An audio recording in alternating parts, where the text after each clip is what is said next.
Hello guys, இன்றைக்கி நம்ம பார்க்க போகிறது கேரம் டிப்ஸ் அண்ட் ட்ரிக்ஸ்.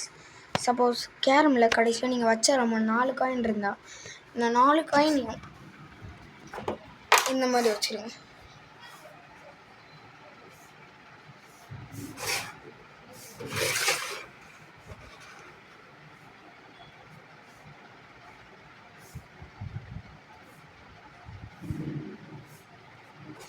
இந்த மாதிரி வைக்கிறனால நீங்கள் இந்த காயினை நீங்கள் இங்கே அடிக்கும் போது ஒன்று இந்த காயின் அதுக்குள்ளே போகும், இல்லை இந்த காயின் இதுக்குள்ளே போகும். சம்டைம்ஸ் 2 காயினும் அது 2 கோல்லையும் போகும்.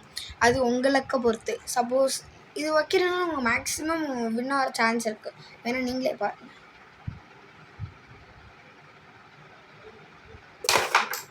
பார்த்தீங்களா, அங்கே ஒரு கோல், இங்கே ஒரு கோல். இதுதான் சொன்னேன். இந்த டிப்ஸ் அண்ட் ட்ரிக்ஸை நீங்கள் ஃபாலோ பண்ணிங்கன்னா உங்களை கண்டிப்பாக கேரமில் ஜெயிக்க முடியும். பட் சம்டைம்ஸ் வராது. ஆனால் எப்படியாவது ஒன்லையாவது கோல் விழுந்துடும், இல்லை 2 காயினும் இங்கே போய் நின்றுடும். அதனால் நீங்கள் ஈஸியாக அடிச்சுக்கலாம். ஸோ இந்த டிப்ஸை ஃபாலோ பண்ணிங்கன்னா ஈஸியாக ஜெயிச்சிடலாம். தேங்க்யூ. இது தொடர்ந்து நான் நிறைய கேரம் டிப்ஸ் அண்ட் ட்ரிக்ஸ் போடுறேன். என்னை ஃபாலோ பண்ணுங்கள், சப்ஸ்கிரைப் பண்ணுங்கள்.